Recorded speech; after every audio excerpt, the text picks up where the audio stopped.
হয় আইচিংপা ক'ব লাগিব ৰাতিপুৱাৰ ভাগত মই বাচুগাছৰ সমীপৰ এখন ভোট কেন্দ্ৰৰ দৃশ্য মই দেখুৱাইছিলোঁ যে য'ত ৰাতিপুৱা 6 বজাৰ আগৰে পৰা যথেষ্ট সংখ্যক ভোটাৰে তাতে দীঘলীয়া শাৰী পাতি তেওঁলোকে ভোটদান কৰাৰ কাৰণে অপেক্ষা কৰি আছিল আৰু আশা কৰাতে যে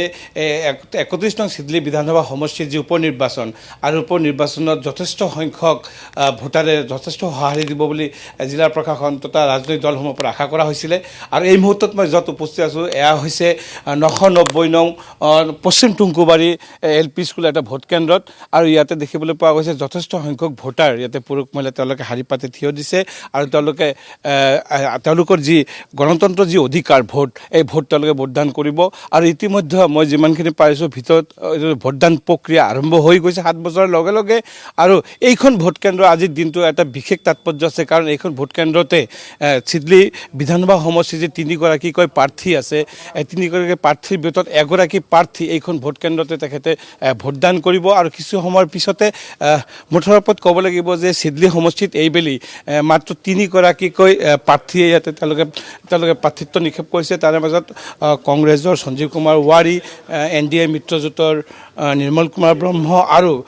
বিৰোধী দলৰ হিচাপে BPF দলৰ শুদ্ধ বসুমতাৰী এইখন ভোট কেন্দ্ৰত আজি তেখেতৰ সপৰিয়ালে আহি কিছু সময়ৰ পিছতে ইয়াতে ভোটদান কৰিব ইতিমধ্যে দেখুৱাইছোঁ দৃশ্য আমি যথেষ্ট দূৰত্বৰ পৰা আমি ব্যৱধান ৰাখি আমি দৃশ্য দেখুৱাইছোঁ যে ভোটাৰসকলে তেওঁলোকৰ যি গণতন্ত্ৰৰ অধিকাৰ তেওঁলোকে সাব্যস্ত কৰিছে আৰু এনেদৰে তেওঁলোকে EVMৰ বোতাম টিপি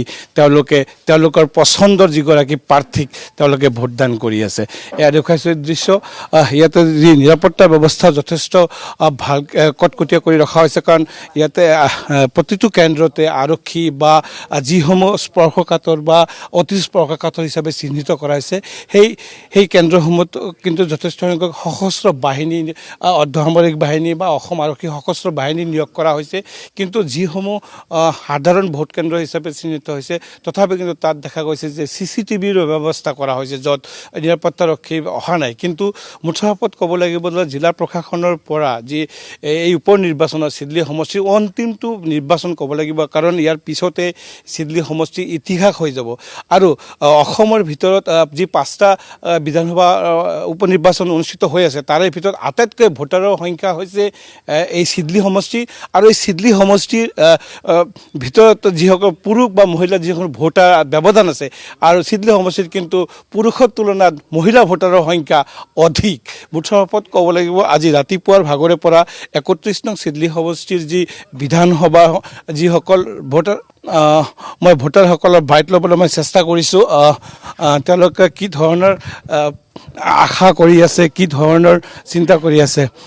কেইটা বজাত লাইনত থিয় দিছে কেইটা বজাত লাইনত আহিছে 7টা মানত আহিছোঁ আমি 7টা মানত কি ধৰণৰ চিন্তা কৰিছে আপোনালোকে চিন্তা কৰিলোঁ তাৰমানে আমাৰ যিখিনি ইয়াত ভোট ল'বৰ কাৰণে থিয় দিছে আমি তাকে দিম তাকে আমি থিয় কৰিব লাগিব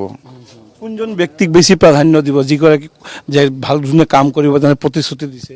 আমাৰ মুৰব্বী হৈছে বৰ্তমান UPPLৰ ধন্যবাদ জনাইছোঁ মই আপোনাক মুঠৰ ওপৰত ক'ব লাগিব যে যিসকল ভোটাৰ আছে আচলতে গাঁও অঞ্চল ভোটাৰ যথেষ্ট সংখ্যক ভোটাৰ লোক ইয়াতে আহি উপস্থিত হৈছে আৰু এইখন ভোটত এতিয়াও কিন্তু তেনেকুৱা ভিৰ কৰিবলৈ দেখিবলৈ পোৱা হোৱা নাই আৰু এইখন ভোট কেন্দ্ৰতে কিছু সময় পিছতে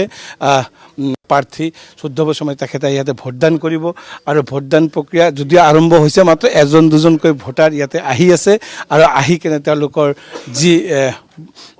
ভোট পৰ্বত তেওঁলোকৰ যি অধিকাৰ গণতন্ত্ৰৰ অধিকাৰ এয়া তেওঁলোকে সাব্যস্ত কৰি আছে